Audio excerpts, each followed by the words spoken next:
আল্লামা ইকবাল বলেছেন, গাছের ঝরা পাতা মাটিতে পড়েছে।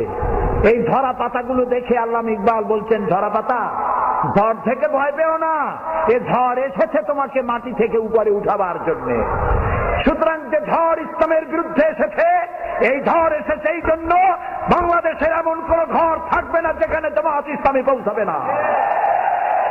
শান্তির জন্য কল্যাণের বার্তা নিয়ে সারা বাংলাদেশে সর্বত্র ইসলামের দাওয়াত পৌঁছে যাবে গণতান্ত্রিক পদ্ধতিতে।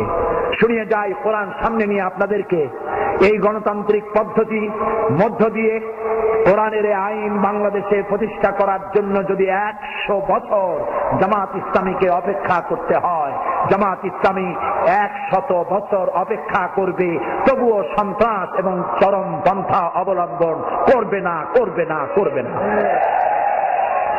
আমাদের অসংখ্য সাহিত্য ভান্ডার আছে, বললে হবে না জামাত ইসলামী কোন ইসলামী দল নয়।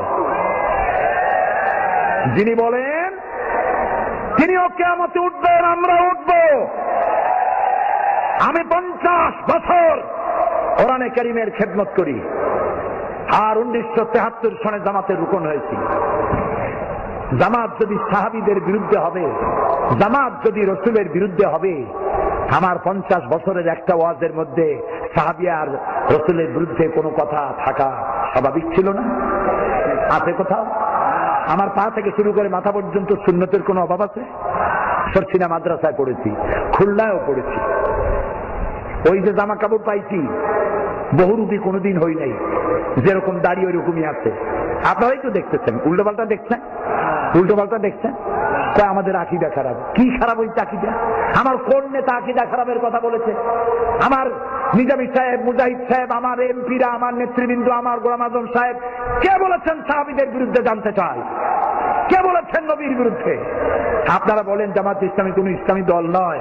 আল্লাহকে ভয় করুন, কিয়ামতে আসামি হতে হবে, আসামি হতে হবে, আসামি হতে হবে ইনশাআল্লাহ। আপনি যে কথা বলেন, আজ আমি নাম নেব না, আমি নাম নেব না।